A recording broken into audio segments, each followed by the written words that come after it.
Guadalupe says, I would appreciate general recommendations for managing POTS.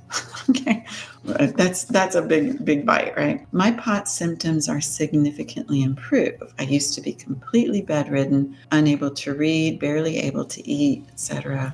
Parason Plus, Parason Plus, that's a supplement I patented and put out, is one thing that improved my digestive and cognitive functions. That is awesome. But physical movement remains a problem. I can run around with my little nephews for a few hours, but then a few hours, that's good. But then I'll have incapacitating high pressure in my head, eyes, and neck, which only subsides after a few days of pretty much staying in bed. I'm just wondering if there are general lifestyle, I'm sorry, let's cut this off. I think it's recommendations about POTS. Oh, okay, let's unpack this a little bit. First, I see on the internet, how can I manage my POTS? How can I live with POTS? How can I manage this?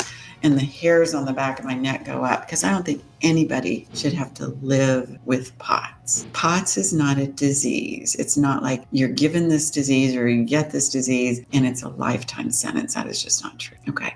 POTS is a presentation that occurs when it's being driven by something else. So when that something else is figured out and all the dominoes that have fallen from that something else is identified, POTS, the postural orthostatic tachycardia syndrome, goes away. Okay. And I don't like to talk about managing your life with POTS. We'd much rather spend our time on what's causing it. Let's make it go away and then manage whatever it is that got you to that point so that that doesn't happen again. Okay, so it's something, again, I'd love to see change on the internet. I've also seen there's no cure for POTS. That's kind of just as silly because, again, POTS isn't a disease, right? You cure diseases. You don't cure a presentation. It's like a fever or something, saying there's no cure for fever. Well, it depends what's driving the fever. Let's look at that and see what we can do to control that, and then the fever can go away. Same kind of thing. So we don't like to manage POTS. We like to figure out the cause of it. Now, it's interesting that Parason Plus helped. Parason Plus, I think everybody here has a coupon for that. Please use it.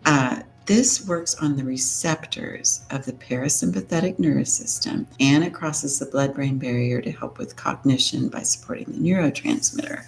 It'll help with the lacrimal nerve for tear production because that's also parasympathetic. And that nerve does not work well in certain inflammatory states, including post-COVID. So you don't have to know if the nerve is damaged, if it's, it would cut right through it. If it's infected, inflamed, or whatever, it doesn't matter. The receptors to the nerve work great. Okay, so Parason Plus goes right for the receptors and restores that. And that is hugely helpful for inflammatory patients. Physical movement, though, when you talk about that, and it's interesting, you said incapacitating high pressure in your head, eyes, and neck. Hopefully you've seen the Driscoll theory book where I first released the propensity to get high intracranial pressure in patients.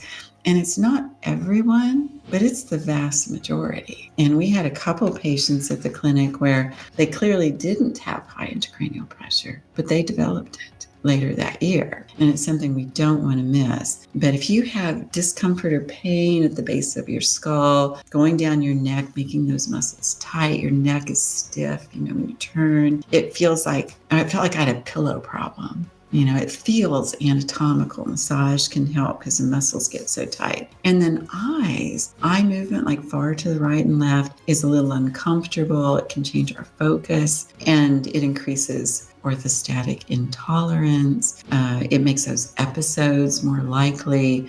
It can make us dizzy, more easily motion sick. We see some odd changes in heart rate and blood pressure, even positionally. With that. In my case, I could lay on one side of my body. My heart rate and blood pressure would do one thing, and I'd turn over to the other side, and it was completely different. And that was pressure on the brainstem. So your brainstem back here is where your autonomic nervous system center is. Any pressure, even a feather's touch is the word used, a feather's touch on that brainstem can cause significant symptoms. And if your POTS, and likely if I can say that, high intracranial pressure, at least the symptoms of it, are related to inflammation. High activity somehow is increasing your inflammation. I don't know what type of inflammation you have, but then the pressure goes up and then we're just, that's it. We can't even get out of bed.